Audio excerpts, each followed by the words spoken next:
chose, une forme d'élite qui s'est enfermée quand on parlait de cette France hors sol, cette France parisienne, cette France macroniste parisienne. C'est ça, ce lien-là qui n'a pas été tissé. Il y a eu des choses qui ont été faites, je pense vraiment, vraiment, vraiment. Mais il n'y a pas eu ce lien particulier. Et notamment, je dirais, sur cette relation particulière, et notamment dans la ruralité. Les gens se sentent abandonnés. Il y a 15 jours, il y a un bar qui est vendu dans ma circonscription. C'était un bar qui était, qui était avec la poste. Ils ont fait un point postal. Il y a une dame qui le rachète. La poste leur dit, vous ne toucherez plus 500 € par mois, mais 70 € par mois. La femme, elle a dit, je vais arrêter de faire la poste. Et donc, et encore un truc qui s'en va.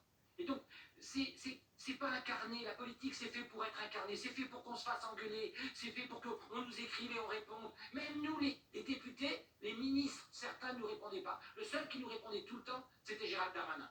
Mathieu Slama est avec nous également, essayiste, analyste en communication politique, auteur de Adieu la liberté.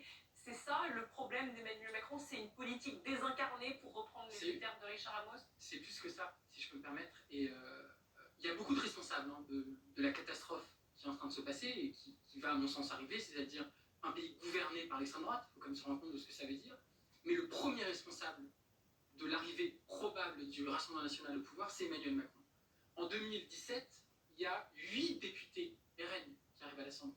En 2022, c'est une centaine de députés, et demain, c'est une majorité soit relative au mieux et au pire absolu. Qu'est-ce qui s'est passé entre-temps?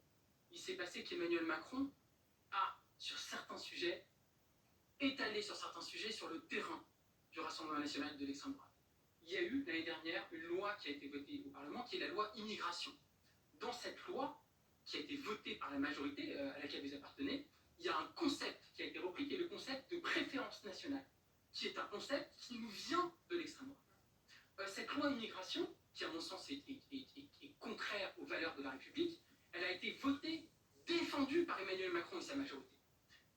Et donc, heureusement, la préférence nationale a été après censurée par le Conseil constitutionnel. Mais le mal est fait. À partir du moment où vous avez un pouvoir modéré qui reprend des thématiques qui appartiennent au camp de l'extrême droite, vous dédiabolisez, vous banalisez les idées de l'extrême droite.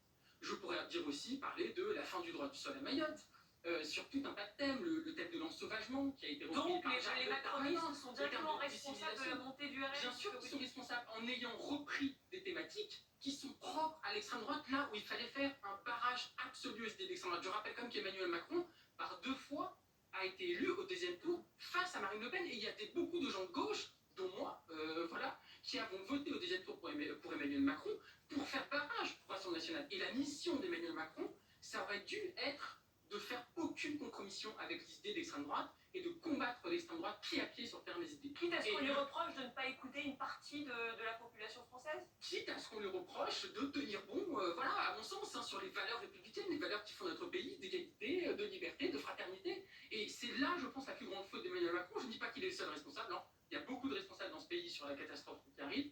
Mais enfin, je suis désolé de le dire, un homme qui a été élu pour faire barrage à l'extrême droite s'est retrouvé à, sur certains sujets, reprendre certains termes, certaines idées de l'extrême droite. Et c'est là, à mon sens, qui est la plus grande faute qui a été commise. Et aujourd'hui, il faut le dire, et je trouve votre émotion, madame, très, très, très marquante. Et je pense que beaucoup de Français, aujourd'hui, ont la boule au ventre à quelques jours de la possibilité d'une extrême droite au pouvoir. Et à 2 jours du premier tour. Et cette peur-là, dans un certain nombre de Français, il faut aussi la voir, l'écouter, parce que c'est quelque chose qui est évidemment terrifiant pour beaucoup de Français. Dans quel état d'esprit